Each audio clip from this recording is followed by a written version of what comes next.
Shut In. An honest review. So Shut In stars this recovering drug addict mom who is a single mother but not a single mother because the father shows up from time to time, who's raising her two kids, alone but not alone. You'll understand if you watch it. And she's just, she's just trying to do her best. She doesn't have money, she's gonna move, and she's gonna start a new life. But everything runs astray when her husband, boyfriend, one of the two, brings one of his friends to their house, and they're definitely not in the soberest mood, so they decide to lock her in the pantry. Which, first of all, can I say how stupid it is to have a pantry in your house that only opens one way? Like, really? Is that a joke? Like, I would just rip the door open at that point. Like, it's just a pantry. You don't need, it's not a bomb shelter. Like, that door is like a bomb door. Like, honestly. But besides the point, I feel like this movie was very hard to rate, and I'll tell you why in a second. Can we just start off by saying that this probably has one of the best child actors you'll ever see? Like, whoever plays that little girl, wow. That's like a 100 out of 100 performance. Like, that's all you can expect from someone so young, playing a role so perfectly.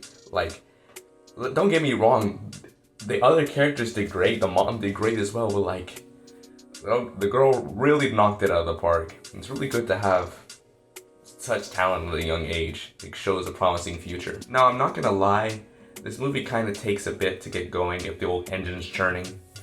Like, it really kind of feels like nothing's happening for the first 20 minutes, 30 minutes, and it's just kind of like, if you saw the trailer, you kind of know what's gonna happen, but you're like,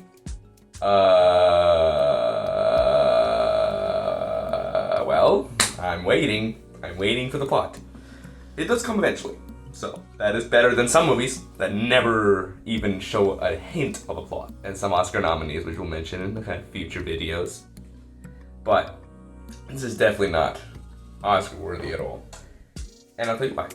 So the problem I have is that when it does get to the plot is small, and usually I don't necessarily think a movie with a small plot is bad, and they did execute pretty decently, but it kind of just felt like there wasn't enough tension. Like, anytime the children were in danger, or say, it didn't feel like they actually were. It kind of felt like you knew they were gonna escape predictably.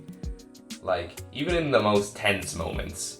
Like, the most tense moments, you'll know which one it is that I can't spoil. That was the only moment I'm like, yes, now we're getting somewhere. Ooh, now I feel it.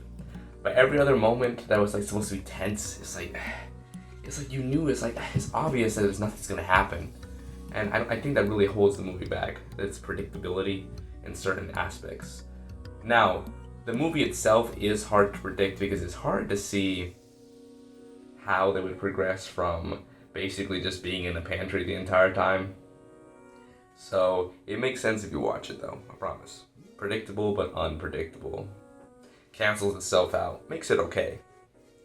Now, they do have some biblical themes throughout the movie, which I've always stated I don't mind when people put in movies their own messages that they want to persuade, as long as it's not too in your face or propaganda stylized. And this was fairly good to have a strong religious message without trying to jam it into people's throats. Even if people may disagree, that's what I think, and you'd agree with me. Because you're smart. Just kidding. I'm dumb. Don't listen to me. But either way, if I had to give this a rating, honestly, it is so painfully close. Because I see how I told you the plot in like 10 seconds. And that was it. It doesn't necessarily make it bad, with the plot being that small. But it just doesn't have the essence. Like, honestly, I think I'm gonna have to rate it like, and this is very generous, a light 7. A light 7, the lightest of lights. The lightest 7. Almost a 6.5. Almost a 6.5. But 6.5 feels too low, and 7 feels too high. And light 7 feels too high. Like, it would be like 6.9. That's my rating, 6.9.